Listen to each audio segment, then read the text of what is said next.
Hi, I'm Xiomara Cisneros at the Urban Land Institute Emerging Trends Conference, where we heard how key urban development tools are undergoing extreme changes, if not completely disappearing, due to the current fiscal crisis.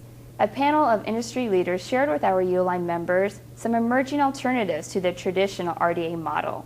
Let's hear what they had to say.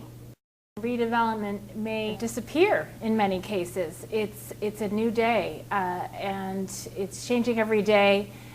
Claudia Capio from the governor's office talked about the lawsuits. We don't really know what's going to happen, but it's definitely going to change and disappear in many cities. So the question is, what should cities, what should developers be thinking about? What tools are in the tool shed post-redevelopment?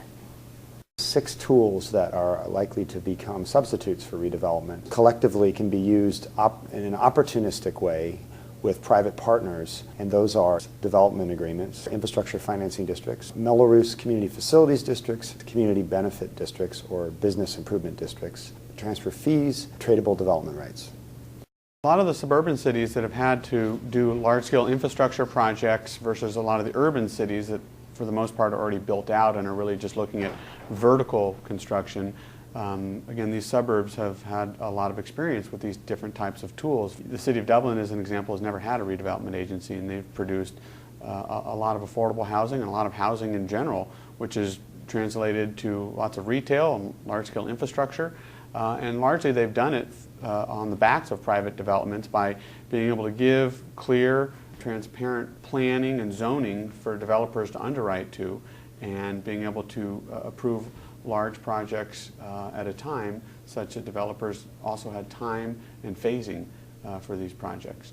3 examples at 3 different scales. Mint Plaza, which was a combination of a Melrose Community Facilities District with a business improvement district. The CFD was provided the capital improvements, and the BID provides ongoing maintenance and operations.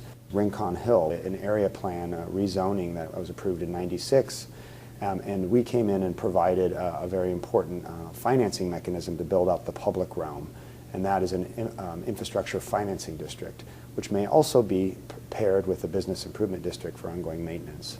Park Merced, a significant project, 142 acres on the west side of San Francisco, where we used a development agreement, and we may be using an infrastructure financing district to fund significant transit improvements on the west side.